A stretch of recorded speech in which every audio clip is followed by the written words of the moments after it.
بنا کے قلم توڑ دیتا، رب نے محمد بنا کے قلم توڑ دیتا۔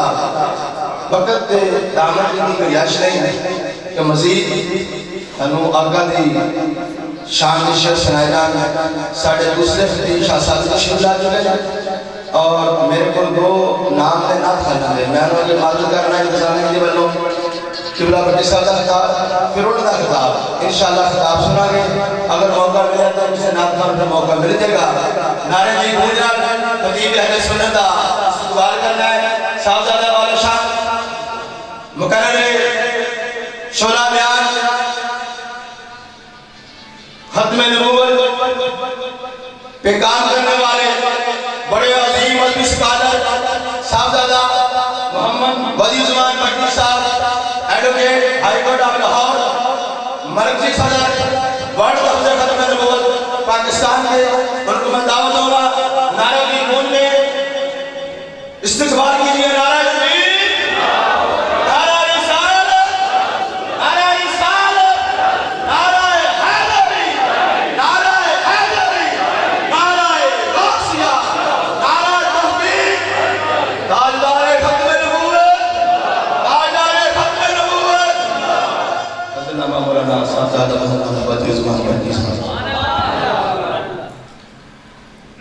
الحمدللہ نحمده ونستعینه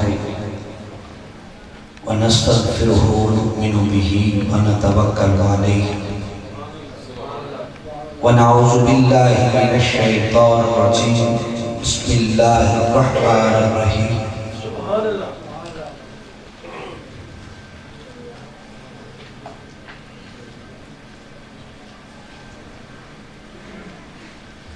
الذی یراک حین تقوم وتقلبک فی الساجدین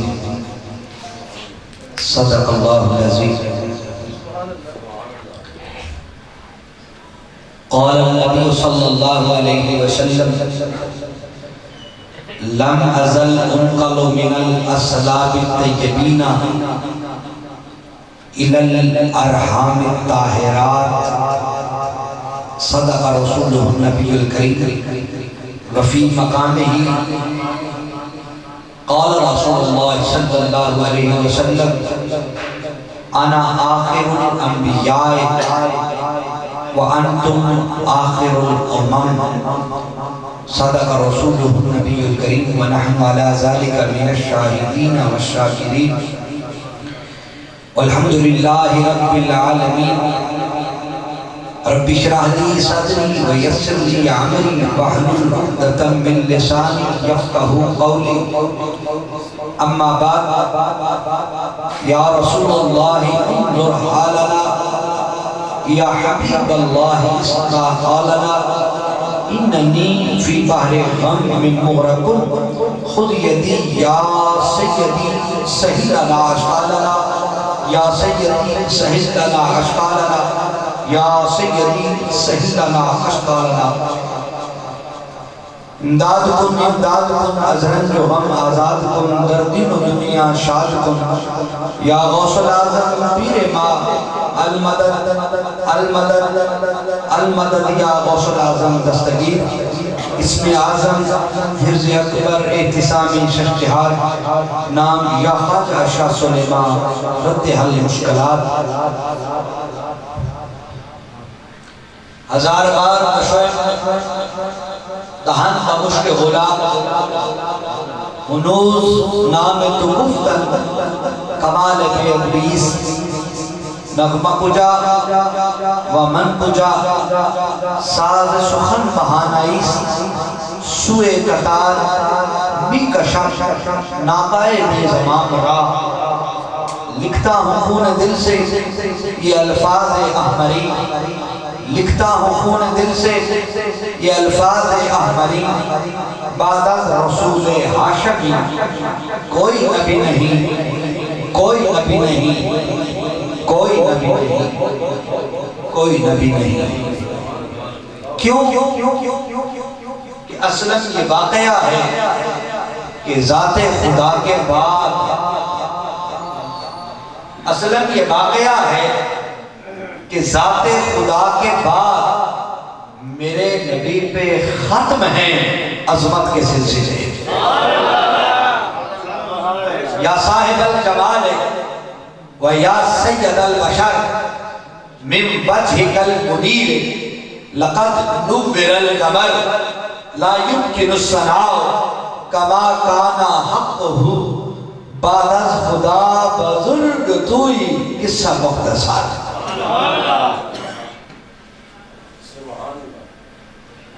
اما بعد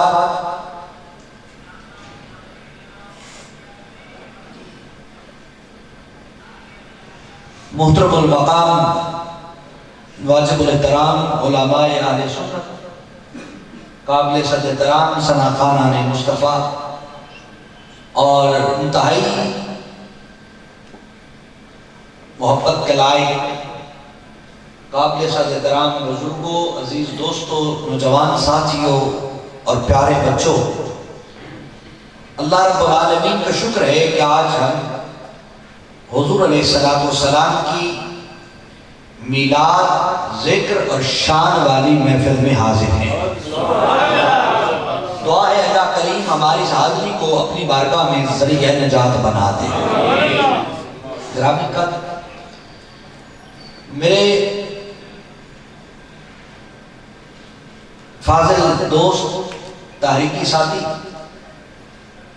میرے مرد روچہ یونٹ کے ورلڈ ختم نبوت یوتھ فورس کے جوائنٹ سیکرٹری جناب محمد احمد بزمی، آپ کی وساطت سے برادر محمد ارسلان، ان کی دعوت پر میں یہاں حاضر ہوں۔ آپ بزرگوں کی آباد کی زیارت کر رہا ہوں اور آقا کریم کے ذکر پاک کی مجلس کا شرف حاصل کر رہا ہوں۔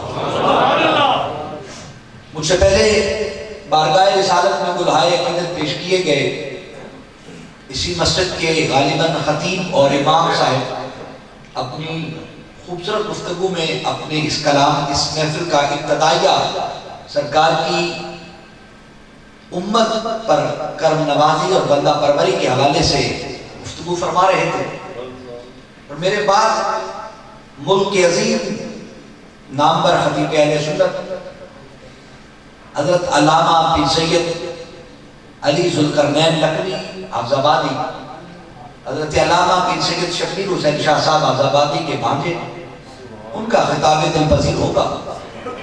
میں چند لمحے آپ کی سماع خراشی کروں گا، اور آج کے محرم الحرام کے بعد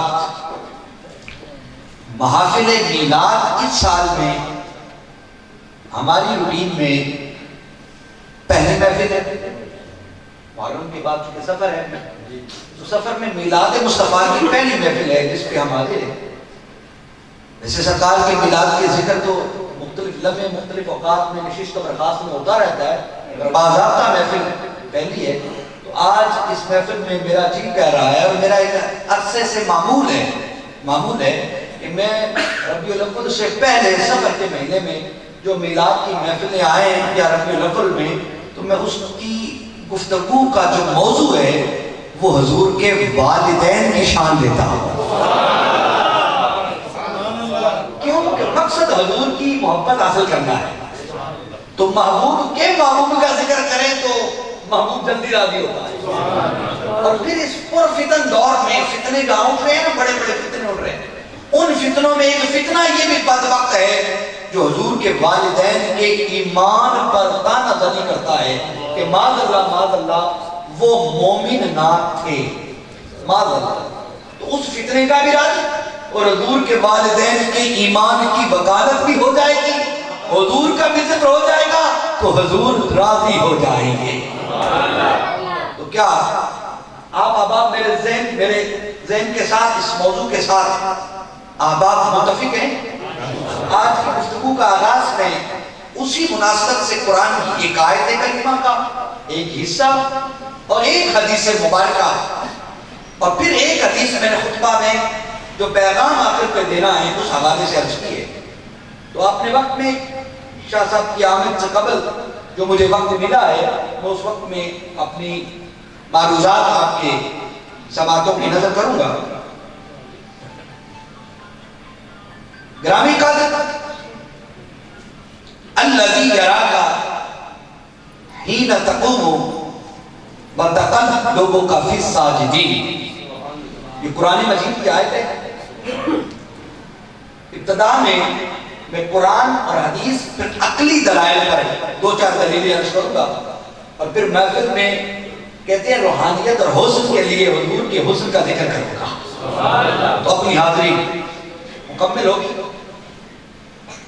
بچوں سے گزارش ہے، ایک مرتبہ کروں گا، اپنے بیٹھنے اٹھنے میں میری طرف توجہ رکھیں۔ اب بہت اچھے بچے ہیں، بہت پیارے بچے، نہیں بیٹھنے دیں، یہ ہمارا مستقبل ہے، انہیں اب نہیں سمجھائیں گے تو کوئی بات نہیں، بس ایک مرتبہ ہم نے کوئی بات نہیں، ٹھیک ہو گیا۔ بچوں کو ٹینشن نہیں دینی، بچوں سے اتنا پیار کر کے انہیں اگلی نسل کے لیے تیار کرنا، یہ ہمارا مستقبل ہے۔ بیٹا آپ نے میری طرف توجہ کرنی ہے اور میں نے آپ کو کچھ سنانا ہے، آپ بھی اسی قدر قابل سب احترام میرے لیے جتنے یہ جوان ہیں۔ آپ بھی محفل میں آتے ہو تو سیکھ کر جانا ہے۔ اور ایک بہت بڑے سائیکالوجسٹ نے بڑی عجیب کی بات کہی، اس نے کہا بچوں کو جتنی سرزنش کرو گے بچوں کی صلاحیتیں اتنی دب جایا جاتی ہیں، بچوں کو پیار کرنے سے ان کی خاکیدہ صلاحیتیں ابھرتی ہیں۔ تو چونکہ ہمارا مستقبل ہے، اب میں اس میں تفصیل میں جائے بغیر قرآن کی آیت، حدیث رسول، پھر عقلی دلائل، حضور کے والدین ماجدین کریمین طیبین طاہرین، آپ مومن تھے اور جنتی ہیں، یہ اہل سنت کا عقیدہ ہے، اور یہی عقیدہ قرآن اور حدیث پر مبنی عقیدہ ہے۔ اور میں عقیدے کی بات اس لیے شروع کر رہا ہوں کہ اس مسجد کی بنیاد محدث اعظم فیصل آبادی نے رکھی ہے، جس نے ہماری نسلوں میں عقیدے کی پختگی کے لیے جدوجہد کی۔ جو آیا تو تنہا تھا ایک درخت کے نیچے کچی سی جگہ پہ، پھر اس کو کچی مسجد بنائی، پھر چند سالوں میں ایک نہیں، دو نہیں، تین نہیں، سینکڑوں مساجد اہل سنت آباد ہو گئی۔ اس مرد درویش شیخ القرآن والحدیث حضرت علامہ سیدی محترم المقام جناب مولانا سردار احمد صاحب رحمۃ اللہ تعالیٰ نے، میں نے آتے ہی پلیٹ پڑھی، میرا دل خوش ہو گیا کہ یہ میں اس مسجد میں آیا ہوں جس مسجد کے ممبر پر بیٹھ کر محدث فیصل آبادی نے خطاب کیا ہوگا۔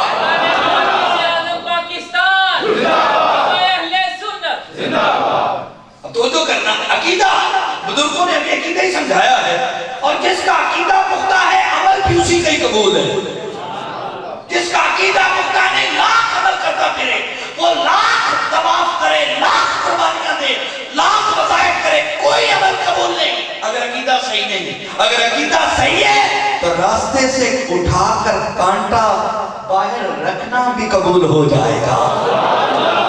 اگر عقیدہ صحیح ہے تو کانٹا اٹھایا جانا بھی قبول ہے، نہیں تو کعبہ کے رب کی قسم کعبہ کا حج بھی قبول نہیں ہے۔ اس بنیادی فلسفہ ہے، عقیدہ صحیح ہے تو یہاں سے کانٹا اٹھا کے یہاں رکھا تو بھی قبول عبادت، اور اگر عقیدہ صحیح نہیں تو طواف کعبہ لاکھوں روپے خرچ کر کے آجا فضول ہے۔ کیوں؟ اللہ تیرے عملوں کو بعد میں پہلے عقیدے کی بات پوچھتا ہے۔ اور کلمہ جو ہمیں دیا گیا، کلمہ لا الہ الا اللہ، یہ عمل نہیں ہے، یہ عقیدہ ہے۔ اللہ ایک ہے، یہ عمل ہے؟ ہم عمل سے کوئی بات ثابت کرتے ہیں؟ نہیں، لا الہ الا اللہ یہ عقیدہ ہے، محمد رسول اللہ یہ بھی عقیدہ ہے، اور ایک کلمہ ہے ہی بنیادی عقیدہ۔ جس کا عقیدہ صحیح ہے وہ مسلمان ہے، جس کا عقیدہ صحیح نہیں اس کا ایمان ہی صحیح ہے۔ یہ بات عقیدے سے ہے، ایمان عقیدے کا نام ہے، عمل کی بات بعد میں ہے، پہلے ایمان عقیدہ تیرا کیا ہے؟ آئیے جن کا یہ عقیدہ ہے انہیں دعوت فکر دیتا ہوں، حضور کے والدین جنتی ہیں، اور جہنمی کہنے والوں سنو، اگر رحمت للعالمین جو کائنات کے لیے رحمت بن کر آیا ہے، اگر اس کی اپنی ماں نے جنت نہیں جانا تو جنت میں تو ٹھیکیدار جائے گا؟ جنت میں تو جائے گا؟ او ملا، اگر رحمت للعالمین کی ماں جنت نہیں جائے گی، شفیع المذنبین آقا کی ماں جنت نہیں جائے گی، تو 14ویں صدی کے ملا جنت تو جائے گا، تو جنت کی خوشبو بھی نہیں سونگ پائے گا۔ جنت مصطفیٰ کی ہے اور مصطفیٰ کے اجداد بھی جنت میں جائیں گے، مصطفیٰ کی آل بھی جنت میں جائیں گے۔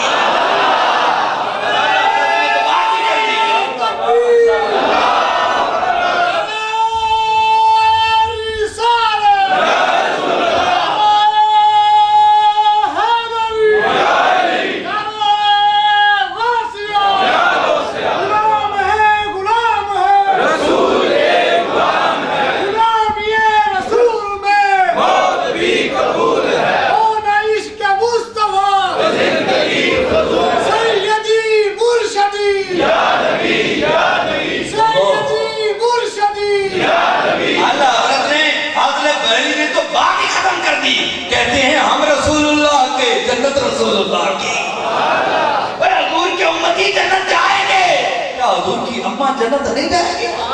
یہ سب بدلوں والا عقیدہ، اپنے عقیدے کو درست کرو۔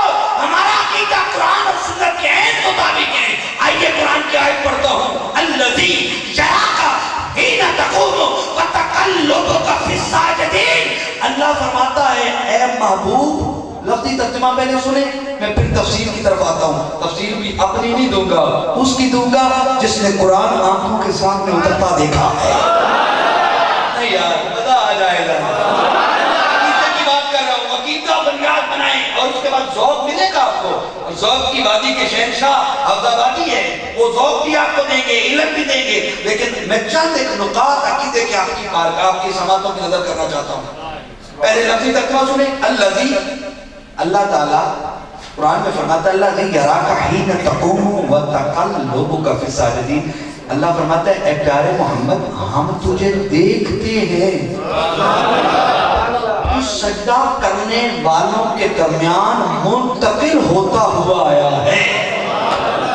یہ لفظی ترجمہ الذی یراک حین تقوم وتقلبک فی الساجدین، تو سجدہ کرنے والوں کے درمیان منتقل ہوتا ہوا، گھومتا ہوا ہم تجھے پاتے ہیں۔ یہ لفظی ترجمہ ہے۔ آئے اس کی تفسیر میں نہ فیصل آباد کی کسی مفسر سے پوچھتا ہوں، میں محدث فیصل آبادی سے پوچھوں، محدث اعظم سیدی سردار احمد سے، منکر کہہ سکتا ہے یہ تو فیصل آبادی ہے، یہ تو مطلب متعصب ہے۔ میں اعلیٰ حضرت فاضل بریلوی سے پوچھوں، کہیں گے یہ تو بریلویوں کے امام ہیں، ہم نہیں مانتے۔ میں مجدد میں شاہ ولی اللہ سے پوچھوں، لوگ کہیں گے یہ بھی سنیوں کا امام ہے، مفسر قرآن ہے، بر صغیر کا ہے، اس کی اپنی تفسیر ہوگی۔ میں مجدد الفسانی شیخ احمد سرہندی سے پوچھوں، لوگ کہہ سکتے ہیں نہیں جناب یہ بعد میں آنے والے ہیں، پتہ نہیں ہے صحیح بھی ہے کہ نہیں۔ میں کسی اور مجدد امام جلال الدین سیوطی کی بات کروں، کہہ سکتے ہیں انسان نے بول گیا بات اللہ، یہ بات کی بات ہے، بات میں نہیں کی گئی ہے۔ میں کسی عام عالم کی بات کروں، کسی عام مجدد کی بات کروں تو یہ کہہ سکتے ہیں، مگر سنیے میں مجدد امت کی بات نہیں کرتا، میں اس ہستی کی حوالے سے اس آیت کی تفسیر پوچھنا چاہتا ہوں جس کی آنکھوں کے سامنے مصطفیٰ کے قلبِ ادر پر اللہ کا قرآن نازل ہوا، جس کے سامنے جبریل آتا بھی تھا، جس کے سامنے جبریل جاتا بھی تھا، جو حضور کے سگے چچا کے بیٹے جناب عبداللہ ابن عباس جس کو امت نے رئیس المفسرین کا درجہ دیا ہے، ان سے پوچھتا ہوں بتائیے قرآن کی تفسیر سب سے پہلے آپ نے کی ہے، اے امت مسلمہ کے پہلے قرآن کے مفسر، اے صحابہ کی جماعت کے اولو العزم صحابی، آپ بتا دیجئے کہ الذی یراک حین تقوم وتقلبک فی الساجدین کا معنی کیا ہے، مطلب کیا ہے؟ تفسیر ابن عباس کھلتی ہے، اس آیت کی تفسیر لکھی ہے عربی میں، اردو ترجمے میں کہہ رہا ہوں، حضرت ابن عباس کہتے ہیں الذی یراک حین تقوم وتقلبک فی الساجدین سے مراد ہے اللہ فرماتا ہے میں نے نور محمد کو جس پوسٹ میں رکھا وہ پوسٹ والا باپ بھی پاک تھا، جس رحم میں رکھا وہ رحم والی ماں بھی مومن تھی۔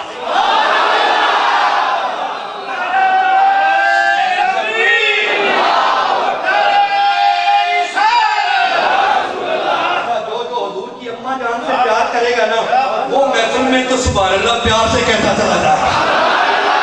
کب پیدا کرے حضور کی اماں جی کی بات پہ کہہ رہا ہے نا, اللہ کی قسم حضور اس محفل کو دیکھ رہے ہیں. اس کا عقیدہ ہے حضور دیکھ رہے ہیں نا. اے مدینے والا نظر کرم فرما رہا ہے, یہ ہو ہی نہیں سکتا. جہاں ذکر حبیب ہوتا ہے وہاں خود خدا بھی قریب ہوتا ہے. ان کی محفل میں بیٹھنے والا آدمی بڑا خوش نصیب ہوتا ہے. حضور کی نظر ہے آپ پر, حضور کی توجہ ہے آپ پر, اور حضور کی توجہ ہے. توجہ حضور دیکھ رہے ہیں نا, عقیدہ ہے نا. حضور گنبد خضرا سے توجہ فرما رہے ہیں نا, تو حضور کی امی جی کے ذکر پر ذرا خوش ہو, دیکھ حضور کی توجہ کا انداز ہی بدل جائے گا.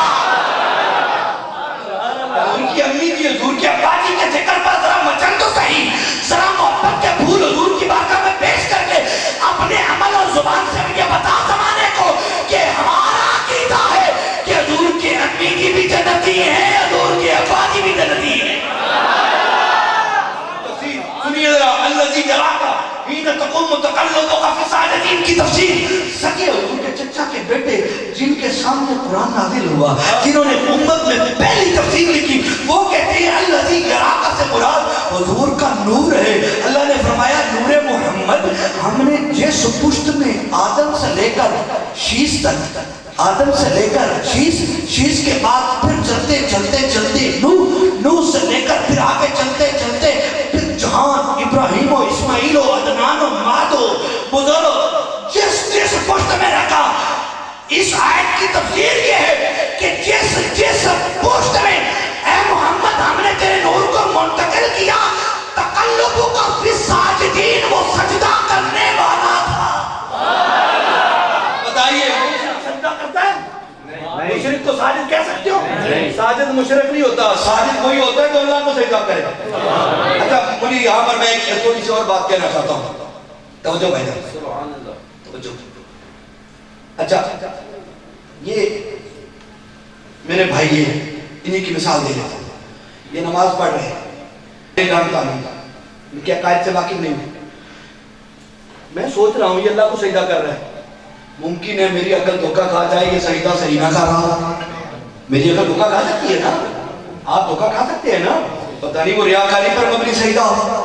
سجدہ میں بھی سے کہوں ممکن ہے وہ صحیح سجدہ نہ ہو, اس کی شرائط سجدہ پوری نہ ہو, وہ ادائے سجدہ پوری نہ ہو, اوقات سجدہ نہ ہو, شرائط سجدہ نہ ہو, تقاضا پورا نہ ہو. میری آنکھیں دھوکہ کھا سکتی ہیں, آپ کی آنکھیں دھوکہ کھا سکتی ہیں, مگر بتاؤ اللہ دھوکہ کھا سکتا ہے؟ مزہ لینا.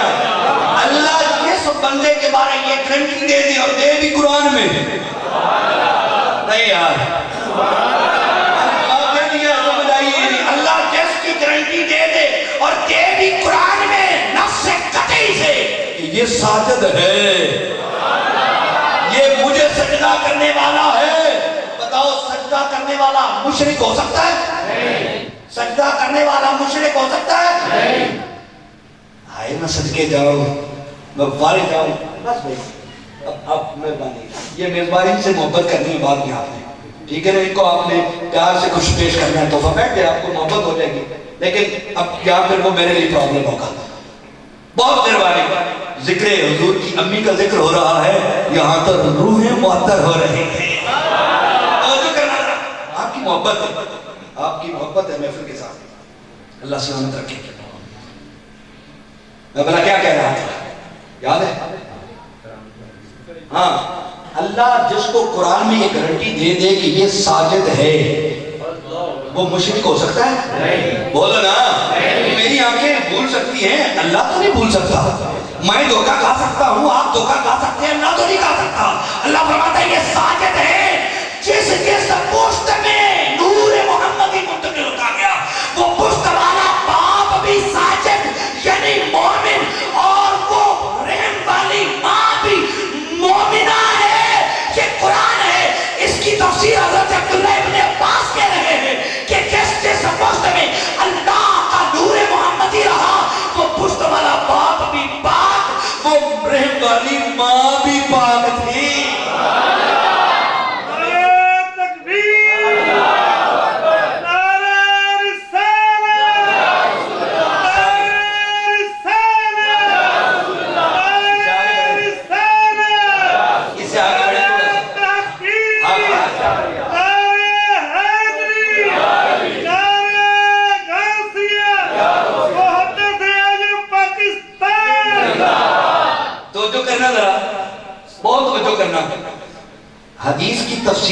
صحابی سے میں نے بیان کی. اب اس نہ آیت کی تفسیر صحابی سے بیان کی, اب میں آیت کی تفسیر خود آمینہ کے لال سے نہ پوچھ لوں. سرکار کی بارگاہ سے میں التجا کرنے آتا, آپ ہی بتا دیں کہ معاملہ کیا ہے. قیامت سے پہلے فتنے اٹھ رہے ہیں, کوئی آپ کے والدین ماجدین پر اعتراض کرے گا اس وقت تو حضور نے اس بات کی وضاحت فرما دی. حضور نے فرمایا 7 مقام پر حضور کی حدیث ہے, 7 مختلف روایتوں میں یہاں ایک ہی درج کرتا ہوں, 7 ہے ویسے مختلف حدیثوں کا, اور صحیح اصل درجے کی حضور نے فرمایا لم ازل.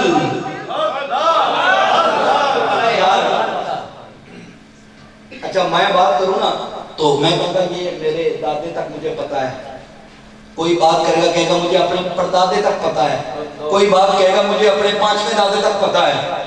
یار مجھے بتاؤ خدا کی عزت کی قسم, مجلس میں کوئی ہے, ہمارے ساروں کے والدین قابل احترام ہیں, میرے بھی آپ کے بھی, بیٹا نہیں یار بڑی توجہ سے, بڑی توجہ چاہوں گا, بتاؤ ہم میں سے کوئی اپنے والد کی پاک دامنی کی قسم اٹھا سکتا ہے؟ نہیں. کوئی اگر ہے تو مجھے بتا دے. دوسرے طبقوں میں پوچھ لینا جا کے, کوئی ہے جو اپنے باپ کی پاک دامنی کی قسم اٹھائے؟ تو باپ نے تو جنا ہے, جس کو تم نے جنا ہے تم اس کی قسم نہیں دے سکتے. کوئی بیٹے کی پاک دامنی کی قسم دے سکتا ہے؟ جس کو ہاتھوں میں جوان کیا, پالا پوسا پرورش کی, پڑھایا, تربیت کی, جس کی تربیت تمہارے ذمہ تھی, تم اس کی قسم دے سکتے ہو؟ نہیں دے سکتے. پاک دامنی کی قسم کوئی نہیں دے سکتا. ساری زندگی ساتھ گزاری ہو نہیں, پتہ نہیں تخلیہ میں کہاں کیا کیا ہوگا. تو پھر باپ کی قسم کون دے؟ اس کی جوانی پتہ نہیں کیسی گزاری, لڑکے پر پتہ نہیں باپ نے کیسا کہا.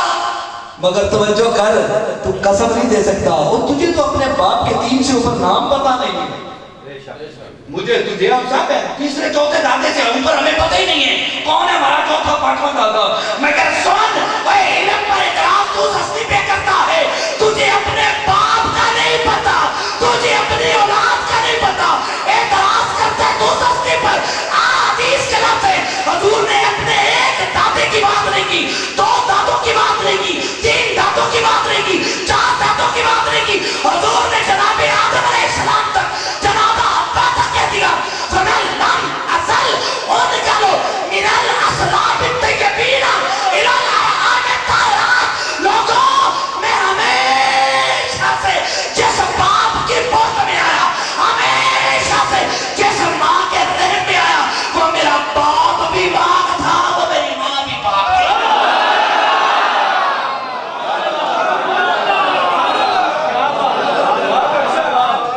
کوئی اپنے بیٹے کی قسم کوئی نہیں دیتا, اپنے بیٹے کی پاک دامنی کی بات کوئی نہیں کرتا. حضور فرماتے ہیں لا ماذا لو نکالو. میں دوسری روایت جس میں لفظ قسم ہے وہ بھی دینا چاہتا ہوں. سبحان اللہ. یہاں لفظ قسم نہیں ہے حدیث میں, میں دوسری حدیث کو پیش کرنے لگا ہوں جس میں لفظ قسم ہے. حضور فرماتے ہیں لا ازل. ازل کا مطلب ہے ہمیشہ سے, ازل سے, ازل کا لفظ سنا ہے نا, ازل سے ابد تک. ازل سے حضور کا نور کس بشر کی پشت میں آیا؟ جناب آدم. کس ماں کے بطن میں آیا؟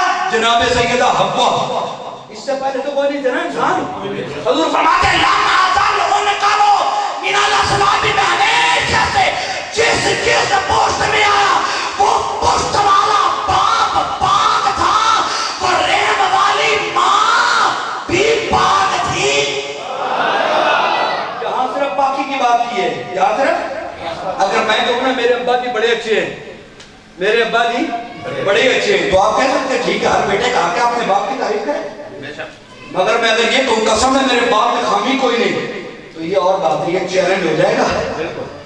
یہ کیا ہوگا؟ چیلنج ہو جائے گا, یہ صفائی ہو جائے گی. پھر اس میں کسی بھی نقص اور خامی کا نہ پایا جانا ثابت کرنا پڑے گا. ایسے ہے کہ نہیں؟ میں کہوں صرف بہت اچھے ہیں, آپ کو کوئی اعتراض ہوگا؟ اب کہیں گے ٹھیک ہے بیٹا باپ کی بات کر رہا ہے, بہت اچھے. اگر میں یہ یہاں ابھی چیلنج کر دوں میرے باپ میں کوئی خامی نہیں, آپ میں سب کے ذہن میں آ جائے گا کہ نہیں سوال؟ بھائی انسان ہی ہے نا, خامی کیوں نہیں ہو سکتی ہے؟ جتنا بڑا بھی عالم ہوگا, جتنا بڑا بھی شیخ الحدیث ہوگا, خامی تو ہوگی, کہہ سکتے ہیں نا.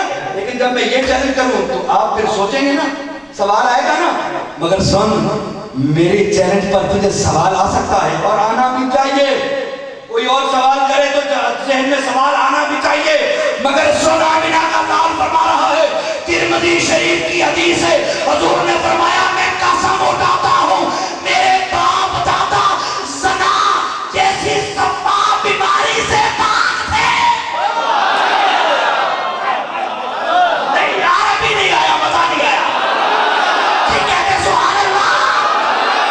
اور حضور نے ایک مقام پر فرمایا لا معزل انکلو من الاسلابی لنا رامن طیبینا طیب ہوتا ہے کہا، یہاں چیلنج نہیں دیا منکرین کو، اس حدیث میں حضور نے فرمایا میں قسم اٹھاتا ہوں میرے آباء و اجداد جناب عبداللہ سے لے کے جناب آدم تک، جناب آمینہ سے لے کے جناب حوا تک، فرمایا کوئی بھی بدکاری کے گناہ میں شامل نہیں تھا۔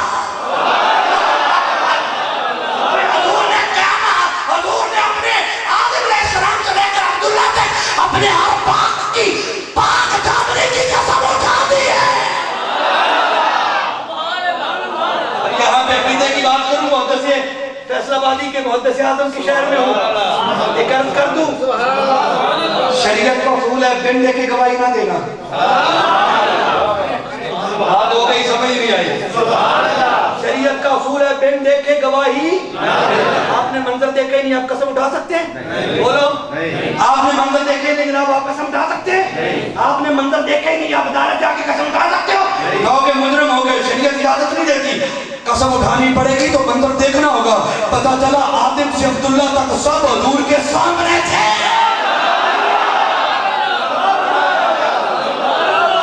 سب حضور کے سامنے تھے، اور حضور نے دیکھا، جناب آدم کو زندگی کو دیکھا، جناب شیش کی زندگی کو دیکھا، جناب نوح کی زندگی کو دیکھا، جناب ابراہیم کی زندگی کو دیکھا، جناب اسماعیل کی زندگی کو دیکھا، جناب مات کی زندگی کو دیکھا، جناب ادنان کی زندگی کو دیکھا، جناب مدر کی زندگی کو دیکھا، اور جناب عباشم، جناب عبدالناف اور جناب عبدالمطلب اور جناب عبداللہ کی زندگیوں کے دیکھا ہے، گواہ ہے۔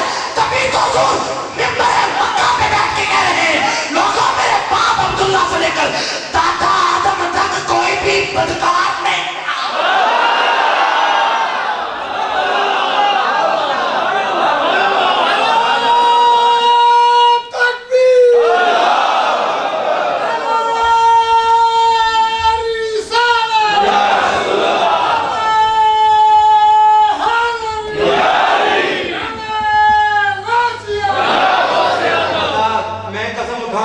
ممکن ہے لالچ میں آ کے اٹھا دوں جھوٹی، ممکن ہے خوف میں آ کے اٹھا دوں جھوٹی، ممکن ہے غلط فہمی میں اٹھا دوں جھوٹی، تین وجہ ہو سکتی ہے غلط فہمی، لالچ اور جھوٹ اور خوف کی وجہ سے، مگر بتاؤ میری اور تمہاری قسم میں جھوٹ کا ہی مکان باقی ہے، مصطفیٰ کی قسم میں جس کی قسم رب اٹھائے،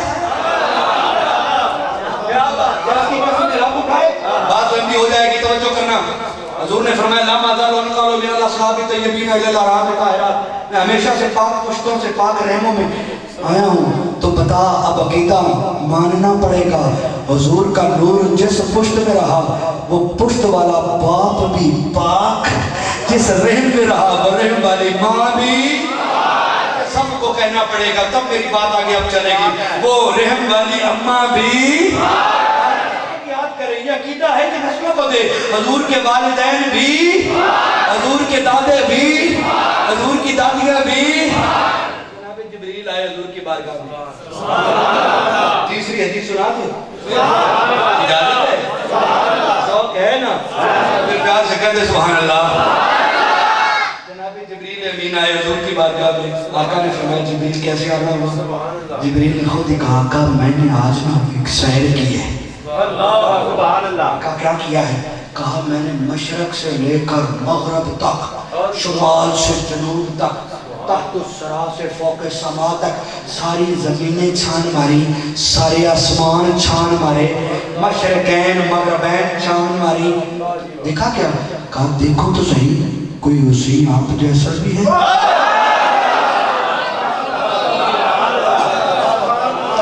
حضور نے فرمایا جبریل پھر بتا، پھر بتا کوئی نظر آیا؟ کہا آقا نہیں. جبریل کہہ رہا آقا نہیں. فارسی کے شاعر نے کہا آفاقہا، آفاق افق کی جمع ہے سارے جہان، آفاقہا گردیدہم مثل بتا ورزیدہم بسیار خوبا دیدہم ولیکن تجھی سے دیگری. کہا آقا میں نے سارے آفاق دیکھے ہیں، میں نے ایک ایک مورت کو دیکھا ہے، ہر مورت میں بڑی بڑی خوبیاں تھی، میں آقا بسیار خوبا دیدہم لیکن تجھی سے دیگری. آقا کائنات میں بڑی بڑی خوبیوں والے دیکھے، بڑے بڑے کمال والے دیکھے، مگر آقا آپ جیسا کائنات میں کوئی نہیں دیکھا.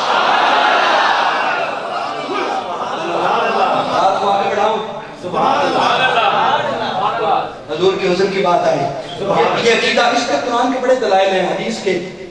اس عقیدے کو میں اگر بیان کرتا جاؤں نا تو بہت دلائل ہیں. یہاں ایک آیت 3 حدیثیں بیان کی ہیں، ایک اور آیت دے دیتا ہوں. چلا 2 آیتیں 3 حدیثیں 5 تن کی نسبت ہو گئی. دوسری آیت توجہ کرنا بھائی، مجھے اپنی ایمانداری سے بتاؤ، توجہ میری طرف. آپ کو کوئی کہے کہ اپنی بات کی سند کے لیے قسم اٹھاؤ، آپ کس کی قسم اٹھاؤ گے؟ اللہ کی یا قرآن کی؟ ایسے ہی ہے نا، مقدس پاک چیز کی قسم اٹھاؤ گے نا. بتاؤ اچھا کبھی ایسا زمانے میں بڑے سیانے لوگ بیٹھے، علماء بھی ہیں، بڑے بزرگ بیٹھے ہیں، سفید ریشم والے بیٹھے ہیں، جوان بھی بیٹھے ہیں، زمانہ شناس بیٹھے ہیں، مجھے بتاؤ آج تک کسی نے گھٹیا چیز کی قسم اٹھائی ہے دنیا میں؟ کہیں کسی مذہب میں گھٹیا چیز کی، ناپاک چیز کی قسم اٹھائی ہے؟ یہ فطرت کے خلاف ہے، یہ اصول کے خلاف ہے. آپ جب بھی قسم اٹھاؤ گے اپنی بات کی وضاحت، عظمت، تصدیق اور سند کے لیے، تو یا اللہ کی قسم اٹھاؤ گے یا اللہ کے کلام کی قسم اٹھاؤ گے. ایسے ہی ہے نا.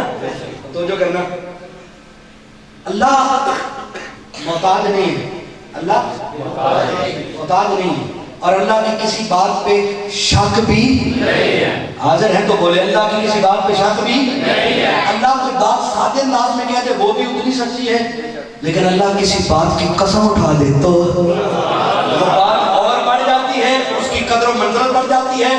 مگر اللہ تو جو کرنا، ہم نے قسم اٹھائی تو ہم نے تو اللہ کی قسم اٹھائی. اللہ ہم سے بڑا ہے کہ نہیں؟ اللہ اکبر، اللہ بڑا ہے نا. اللہ نے اپنے سے بڑے کی قسم اٹھانی ہے. قسم بڑے کی اٹھائی جاتی ہے تو اللہ قسم اٹھائے گا تو اللہ سے تو بڑا ہے کوئی نہیں، اللہ سے بڑا کوئی نہیں. تو پھر اللہ کس کی قسم اٹھائے گا؟ اللہ جس کی قسم اٹھائے گا یہ یقین ہے کہ وہ اللہ سے تو چھوٹی ہے.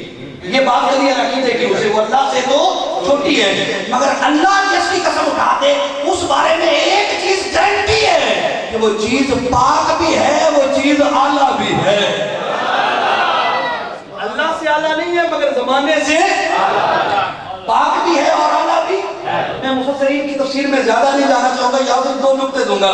اللہ جس کی قسم اٹھائے وہ اعلیٰ بھی ہے، پاک بھی ہے. ایسے ہی ہے نا. اب اللہ قسم اٹھاتا ہے قرآن میں، آئیے ذرا، لا اقسم بهذا البلد. اسے قرآن سن کے نشے سرور آیا ہے، وہ بولے گا لا اقسم بهذا البلد وانت حل بهذا البلد. مجھے قسم ہے محبوب اس شہر کی جس کی گلیوں میں تو پھرتا ہے. اور اب آپ سمجھ میں آ گئی، تو نے مکہ کی گلیوں کی قسم اٹھائی محبوب کے چلنے کی وجہ سے. بات سمجھ میں آئی؟ اگلی آیت پڑھو.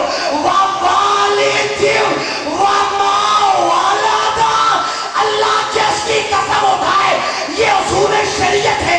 وہ چیز پاک بھی ہوگی، وہ چیز اعلیٰ بھی ہوگی، وہ چیز ارفع بھی ہوگی. اللہ کہتا ہوا والد وما ولدا. مجھے قسم ہے اے محمد تیرے باپ عبداللہ کی، مجھے قسم ہے والد وما ولدا، جس نے اسے جنا، یعنی تیرے دادا عبد المطلب کی قسم ہے. آئے دنیا کا کوئی مفسر اس کو رد کر دے. ووالدین سے مراد کون ہے؟ اے محبوب کس نے تجھے جنا؟ جو تیرا والد ہے. ووالدین وما ولدا، جو اس کا والد ہے. حضور کا والد کون ہے؟ حضرت عبداللہ. کون ہے؟ حضرت عبداللہ. کون ہے؟ حضور کی حضرت آمنہ. حضور کے دادا کون ہیں؟ حضرت عبد المطلب. اب قرآن کہتا ہے تیرے باپ کی قسم, تیرے دادا کی قسم, اللہ عبداللہ کی بھی قسم اٹھا رہا ہے, عبد المطلب کی. بتاؤ اصول ذہن میں رکھ, رب جس کی قسم اٹھائے وہ پاک بھی ہے, عرفہ بھی ہے, اعلیٰ بھی ہے. پتا چل گیا رب نے حضور کے ابا جی کی قسم بھی اٹھائی, حضور کے دادا جی کی قسم بھی اٹھائی. پتا چل گیا جناب عبداللہ بھی شرک, بت پرستی, جہالت اور گناہوں سے پاک تھے. جناب عبد المطلب بھی بت پرستی, شرک اور گناہوں سے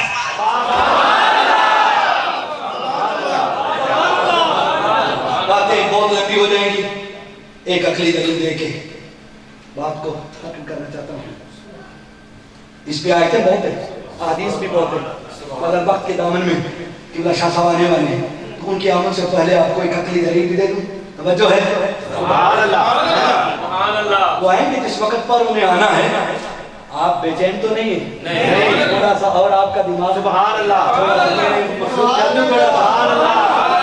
پھر پیار سے وہ سبحان اللہ. اب سنیے ذرا, کھڑے ہو کے استقبال کیجیے جناب صاحب. سبحان اللہ. آج کس پاس میں خطیب اہل سنت مقرر ذی احتشام واعظ خوش الحال حضرت علامہ پیر سید علی ذوالقرنین نقوی شاہ صاحب کو, خطیب اعظم مرتبادی کو میں خوش آمدید بھی کہتا ہوں, چشم ماروشن کے ماشاء بھی کہتا ہوں. چند لمحے اور ہیں, اس کے بعد حضرت کا خطاب ہے. حضور کے والدین اور ماجدین کے ایمان کی بات ہو رہی تھی, اور اس پہ قرآن کی 2 آیتیں, 3 حدیث مبارکہ. اب ایک عقلی منطقی استدلالی دلیل جسے کہتے ہیں وہ دے کے بات ختم کرتے ہیں. پیغام دینا ضروری ہے. اللہ غنی. حضور علیہ السلام کو اللہ نے یہ شان عطا کی ہے کہ آقا کریم جس جگہ پر بیٹھ جائیں وہ جگہ پاک ہو جاتی ہے. حدیثوں میں پڑھا, میں اس کا مفہوم دینے لگا ہوں. پہلے تورات والے اپنی اپنی عبادت گاہوں میں جا کر عبادت کرتے تھے, عبادت گاہ کے علاوہ عبادت نہیں کر سکتے تھے. عیسائی اپنی اپنی عبادت گاہوں میں عبادت کرتے تھے, باہر عبادت نہیں کر سکتے تھے. میں اشارہ دینا چاہتا ہوں, عبادت گاہوں کے علاوہ عبادت نہیں ہوتی تھی. تیرا اور میرا کریم آقا تشریف لایا, قدم زمین پر رکھے, اللہ نے زمین کو قدم مصطفیٰ کی برکت سے پاک کر دیا. کیا کہ نہیں؟ عقیدہ ہے نا ہمارا, حدیث میں ہے نا, حضور کی عظمت کی وجہ سے قدم زمین پر لگے تو پاک ہو گئے. ٹھیک ہے, توجہ کرنا. دوسری دلیل, مدینہ جہاں اس وقت مدینہ منورہ ہے, کہ حضور علیہ السلام کی ہجرت سے پہلے یثرب ہوتا تھا. یثرب کہتے ہیں بیماریاں پھیلانے والی جگہ کو. اب اسے یثرب نہیں کہنا چاہیے. بعض لوگ کلاموں میں یثرب کے والی کہتے ہیں, یہ نہیں کہنا چاہیے طیبہ کے والی. یثرب نہیں کہنا چاہیے, بلکہ جہاں تک فقہاء نے فتویٰ دیا جو بھول کر بھی یثرب کہہ دے اسے 10 بار کفارے کے طور پر مدینہ مدینہ مدینہ کہنا چاہیے. بات سمجھ آ رہی ہے؟ اب یثرب کی بیماریاں پھیلانے والی جگہ پر حضور نے قدم رکھا. اب وہ بیماریاں پھیلانے والی نہیں, اب وہ خاک شفا بن گئی, اب وہ مدینہ المنورہ بن گئی. ٹھیک ہے, 2 اول ہے. تیسرا اپنی دلیل, مزمل ایک چادر تھی جو یمن میں بنی تھی. یمن میں چادر کسی بنائی ہوگی, کپڑا بنانے والے نے فیکٹری سے بنی. دنیا میں چادریں بکی ہوں گی, مگر ایک بکتی بکاتی چادر مدینے میں آ گئے. تو وہ حضور کی بارگاہ میں آیا, عجیب چادر, وہ یمن میں بنی تھی, مگر جب حضور کے کندھے مبارک سے لگی, حضور کے چہرے مبارک سے لگی, تو اللہ نے اسے کیا کہا, یا ایھا المزمل. قسم اٹھائی, اس کی پاکی عظمت کا ذکر کیا. پتہ چلا جو کپڑا حضور کے جسم سے لگ جائے وہ کپڑا پاک, جس مٹی پر حضور کا قدم لگ جائے وہ مٹی پاک, جس چیز پر حضور کا ہاتھ لگ جائے وہ چیز پاک. توجہ کرنا, اس پر درجنوں مثالیں ہیں علماء کرام نے حدیث کی روشنی میں بیان کی ہے, مگر میں استدلال کرنا چاہتا ہوں. حضور ایک لمحہ کے لیے بھی جس جگہ, جس چیز, جس